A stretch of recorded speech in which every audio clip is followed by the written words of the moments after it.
Hey, it's Pastor Dan from Dexter Gospel Church with the Proverbs Practical. Thanks for watching. Our proverb today warns us that living for our desires will lead to nothing but destruction. We're in Proverbs 27, verse 20. It says, "Hell and destruction are never full, so the eyes of man are never satisfied." So hell here is Sheol, the grave, the residing place of the dead. Death never has a no vacancy sign on it. The only limit to the number of people who can die is the number of people who live. Destruction can always take a little bit more. It's easier to destroy than it is to build, and the only limit to what can be destroyed is what has been built. A fire doesn't want to stop burning until it's out of fuel. Death and destruction are always willing to take more and always seem to want more. And so Solomon compares the eyes of man to death and destruction. He's relating them to what John would call the lust of the eyes, but it's really any desire that we might have, whether it's covetousness, the lust of the flesh, the lust of the eyes, any desire to possess someone or something. John D. Rockefeller, who at his peak owned just about 1% of the entire U.S. economy, was once asked, "How much money does it take to make a man happy?" His response, "Just $1 more."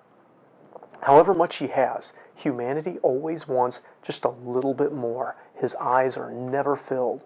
This is why when we live governed by our appetites, by our desires, instead of by a sense of right and wrong, submitting our desires to God's desires, we live such destructive and self-destructive lives. There's no lasting satisfaction to anything that is in this world. We always want more.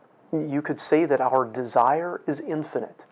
Only the infinite can satisfy an infinite desire, and only God is infinite. We will never find full satisfaction in any other human being or substance or place or thing. Those things might be nice and enjoyable, but at some point we will inevitably want more. That is, unless what we want is God Himself. When we desire God, when our eyes look to Him, when we acknowledge that our desires for ourselves are inferior to His desires for us, when we live by what He says to do instead of what we feel like doing or want to do, when we submit even our wants to His will, then and only then can we live in total peace and satisfaction.